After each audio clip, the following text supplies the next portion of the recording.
Hello and welcome to Carnage Collector. This is a new and weird video, like a special video, I guess. It's a bit different than what I usually do here because I got tagged in Dave's video where he talks about how he became an anime collector and like tells about his journey and his story, like how he got into anime and all that. And he tagged me and a few other YouTubers and invited us to do the same. So here's my contribution. I'm doing my part. So yeah, if you get that reference. Yeah, but anyway, let's start. I'm gonna, well, not yet, but I have to say I'm gonna talk about all my collections, like horror collections and games, figures, and anime, because it all kind of connects. It all has like the same reasons why I'm doing this. Um, yeah. So yeah, let's start.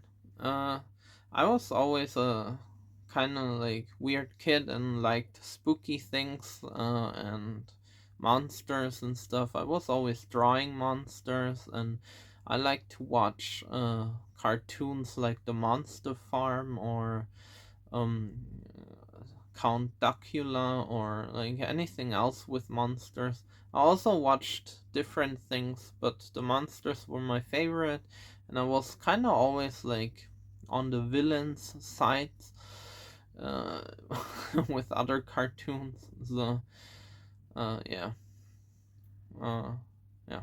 Uh, I also watched anime at a young age.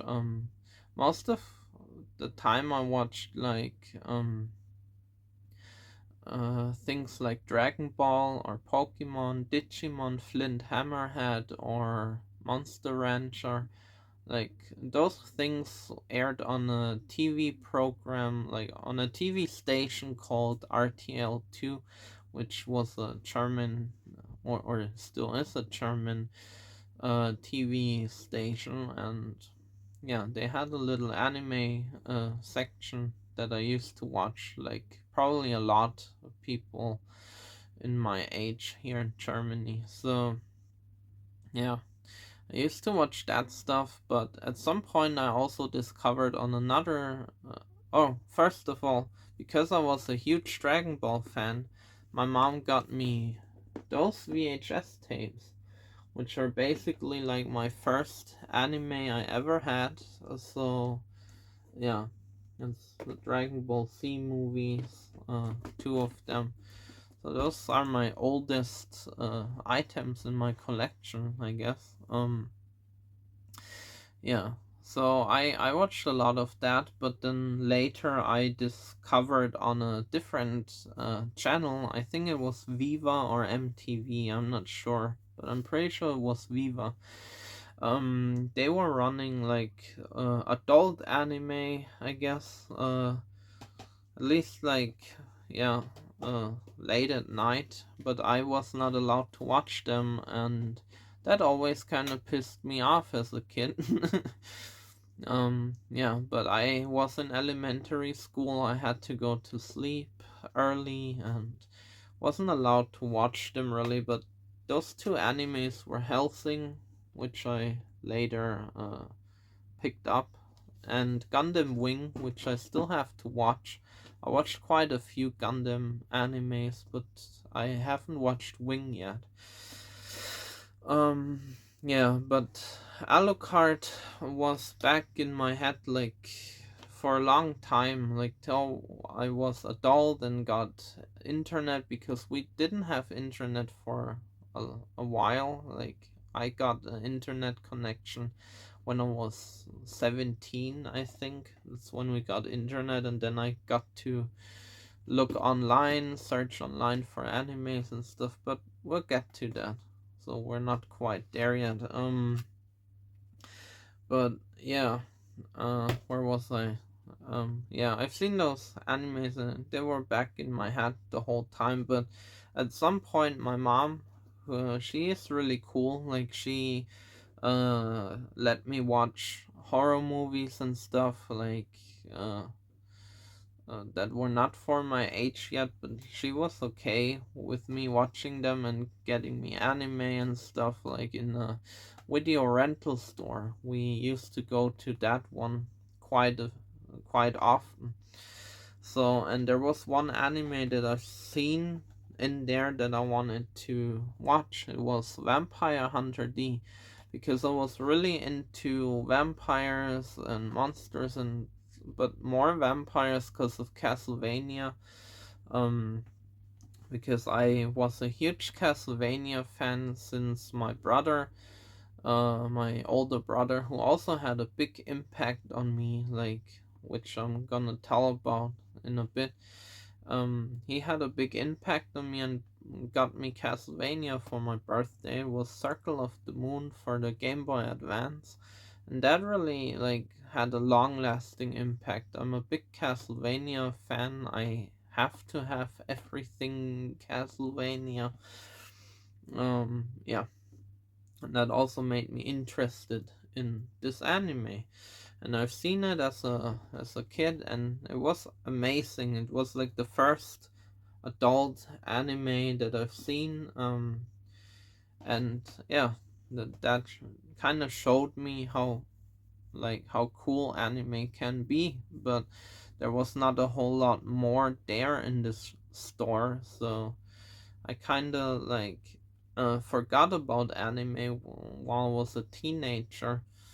I kind of was more into gaming, and I collected games, and yeah, that's what I did. I was pretty huge into gaming, and later at some point, a channel on TV aired anime again. It was Guilty Crown and Black Lagoon, and I watched those two because I was like, oh, that stuff is cooler than like the old uh, kiddie anime that I watched when I was a kid. Yeah, like Dragon Ball or uh, Pokemon. You know, the stuff that's made for children. I was like, yeah, this one's actually like cooler, and it reminds me more of stuff like Vampire Hunter D or Helsing that I never got to watch. Yeah, so I gave that a shot. I was old enough to stay up, so you know, I watched Guilty Crown, and I became a huge fan of it. This is my original volume 2 that my mom got me back then too, because I liked the show so much. Yeah, but those volumes were quite expensive back then, so only as an adult later I got to complete them. But yeah, this is my original volume 2 from back then. And yeah, Black Lagoon was also amazing and bloody and right up my alley, but I'm still missing that in my collection nowadays. I still need to get it. Yeah, but Guilty Crown and um, Black Lagoon kind of got me into anime again, and then later with 17 or so, we got our internet connection finally, and I was kind of like curious what things did I miss, you know, and then I started watching Death Note, Elfenlied, Mirai Nikki, the Dream Diary, which yeah, which I missed apparently, like while I was not having an internet connection like everybody else basically. Yeah, so I watched those things and really got into anime again. And but those were newer anime. So how did I get into old anime? Like, you know, stuff that was there before I was even born. So that whole thing is thanks to my brother, kind of. When I was a kid, my brother, like I already said, formed my music taste quite a bit. Like I was in his room watching him play watching him play guitar and listen to the music he listened to, and was really like in awe with the whole goth subculture and like metal music, like all that. So yeah, I still am. So yeah, but yeah, my brother had a huge impact on me, like when it comes to my interests. He also played on old consoles like the Sega or Super Nintendo.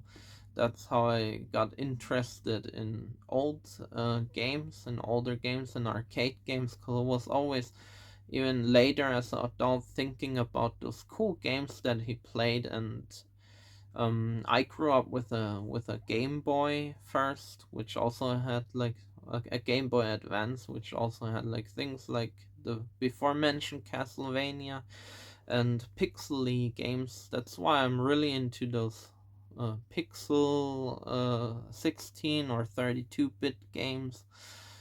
They remind me of my childhood, and they're really cool.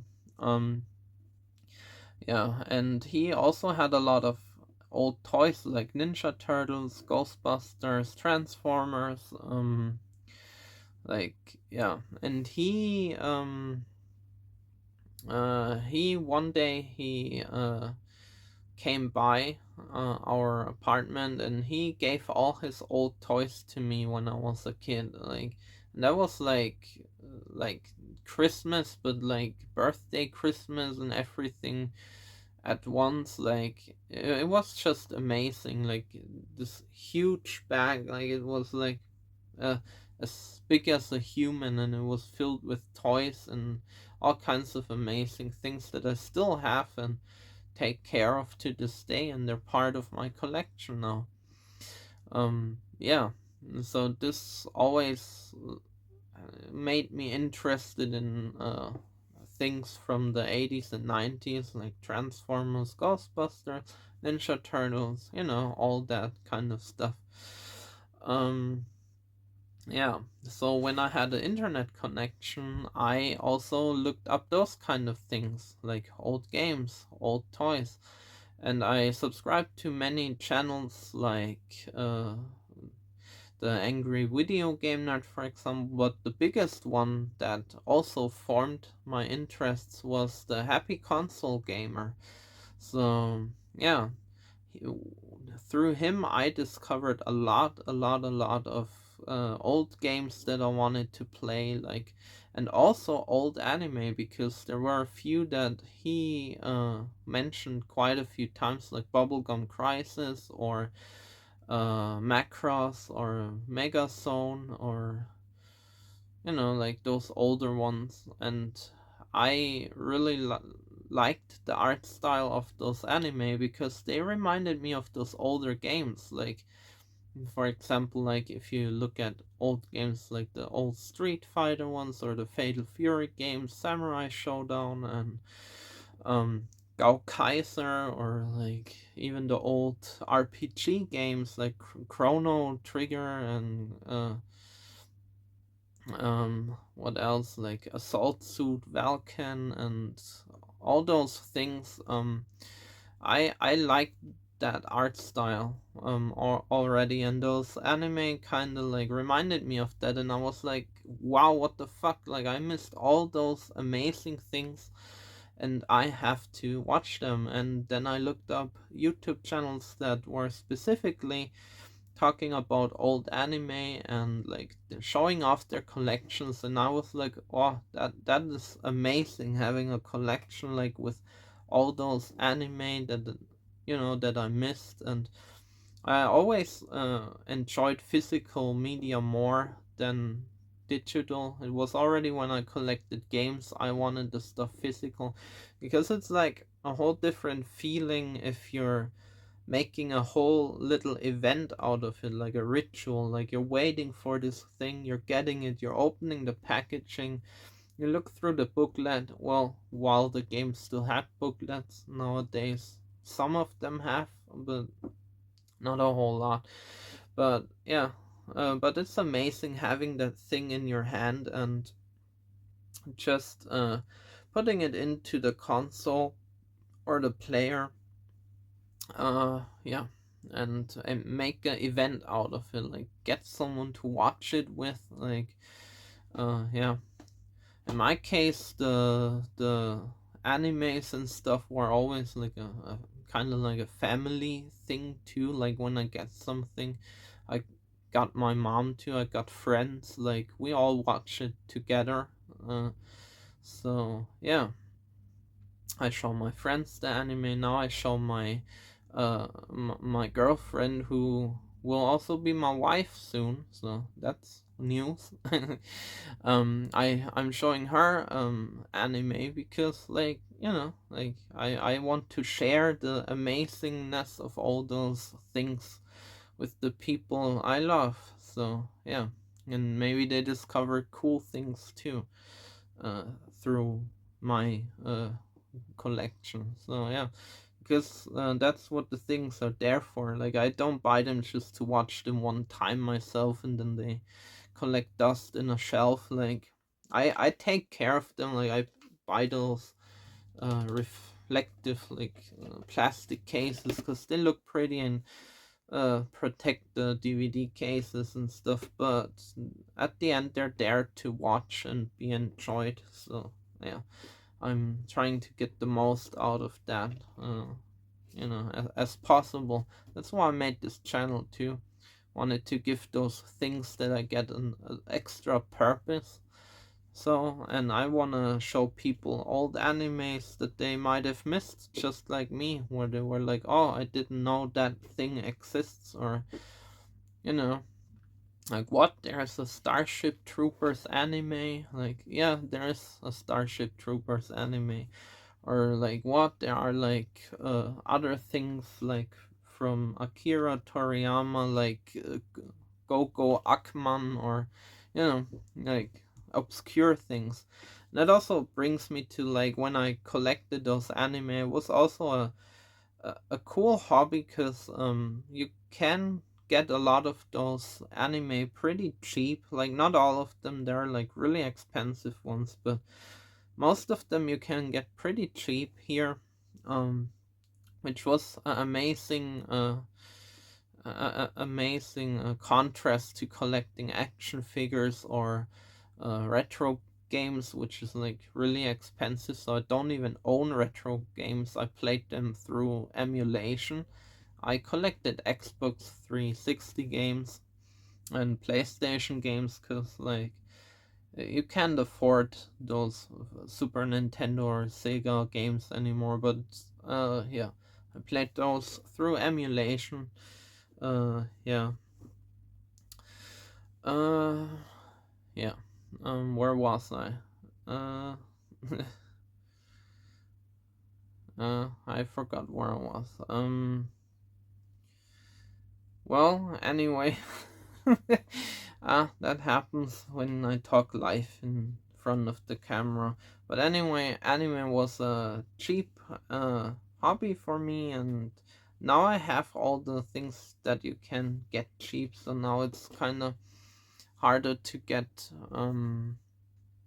the things I need because I have to import them and look all over the world. But I kind of enjoy the digging, like, because you find new stuff that no one heard of before, or people have forgotten it, or it's only in Japan and stuff. So I like the digging, I guess. Like to dig very deep for like obscure anime. Like for example, the way I do it is like sometimes there is someone that worked on one anime that is pretty popular. Like I don't know, like let's take Akira or something. Like, and then you look at the, I don't know, it's someone that worked at it, and then you see what other things he worked at, and then you discover this whole like list of things that you never knew. Or on IMDb, I looked through all the 80s and 90s anime that they had listed, um, and noted down the ones that seemed interesting to me. And also sometimes on my anime list, which is a cool website that has an app where I keep track of what I've watched. You can type in some obscure anime, or like, any old one that you know, and then look at the recommendations of other people, then you discover some stuff too, and you can follow YouTubers that talk about old stuff. Like, I'm doing all of that, so that's how I discovered that stuff, and that's how I got into anime collecting, I guess. Like, yeah. I hope you had fun with the video. I don't want to talk too long, so thanks for watching and bye.